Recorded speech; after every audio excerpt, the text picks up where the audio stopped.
Reading body language. What someone's eyes can tell you about what they are thinking. People say that the eyes are a window to the soul, that they can tell us much about a person just by gazing into them. Given that we cannot, for example, control the size of our pupils, body language experts can deduce much of a person's state by factors relating to the eyes. The pupils. The pupils are a part of our body language that we practically have no control over. As well as adjusting the amount of light taken in the process of sight, dilation, pupil size increasing, contracting, pupil size decreasing. Eckhard Hess, 1975, found that the pupil dilates when we are interested in the person we are talking to or the object we are looking at. As an indicator, check a friend's pupil size when you're talking to them about something interesting, then change the subject to something less interesting and watch their pupils contract. Eye contact. For making contact and communicating with a person, effective eye contact is essential to our everyday interaction with people, and also to those who want to be effective communicators in the public arena. Evasive eye contact.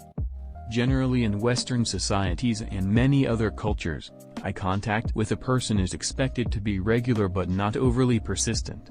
Constant eye contact is often considered to be an attempt at intimidation, causing the person who's the object of a person's gaze to feel overly studied and uncomfortable.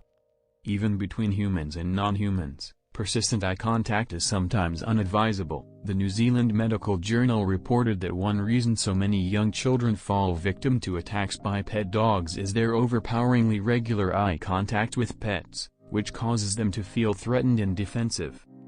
Overly persistent eye contact is also a sign of a person's over-awareness of the messages they are emitting.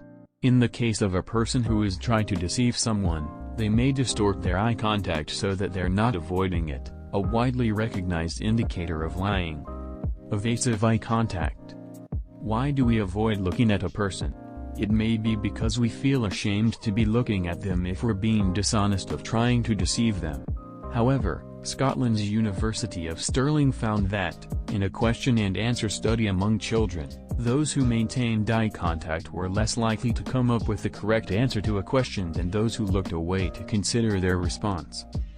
Eye contact, as a socializing device, can take a surprising amount of effort to maintain when this energy could be spent on calculating, as opposed to perceptive, tasks.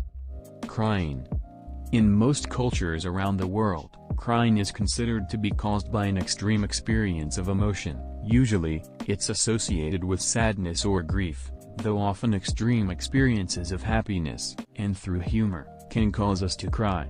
Often, forced crying in order to gain sympathy or deceive others is known as crocodile tears, an expression from myths of crocodiles crying when catching prey. Blinking. Aside from our instinctive need to blink, our emotions and feelings towards the person we're talking to can cause us to subconsciously alter our blink rate. Blinking more than the average 6 to 10 times per minute, see right, can be a good indicator that a person is attracted to the person they're talking to, and is for this reason used as a sign of flirting. Winking. In the West, we consider winking to be a cheeky form of flirting, something we do with people that we know or are on good terms with. However, there are cross-cultural variations on the issue of winking. Some Asian cultures frown upon the use of this form of facial expression. Eye direction. What does the direction that someone looking in tell us about what they're thinking or feeling? Well, probably just what they're looking at. The thing to look out for is the direction someone's eyes are looking in when they're thinking. Looking to their left indicates that they're reminiscing or trying to remember something. On the other hand, looking to their right indicates more creative thoughts, and this is often interpreted as a potential sign that someone may be being deceitful in some situations, i.e. creating a version of events. Note: if a person is left-handed, the direction indicators may be reversed. A reading summary. From the findings above, what's the best way to convey a positive view using eye contact? If you want to show you're interested in what someone has to say, make eye contact often, but remember that unblinking stares are disconcerting. Researchers have found that when people are engaged in an interesting conversation, their eyes remain focused on their partner's face about 80% of the time, but not exclusively on the eyes.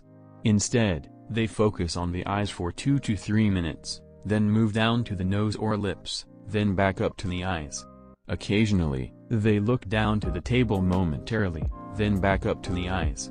Avoid looking up and to the right. It's a universal symbol of boredom and dismissal. Also remember the following key points with regards to eye contact.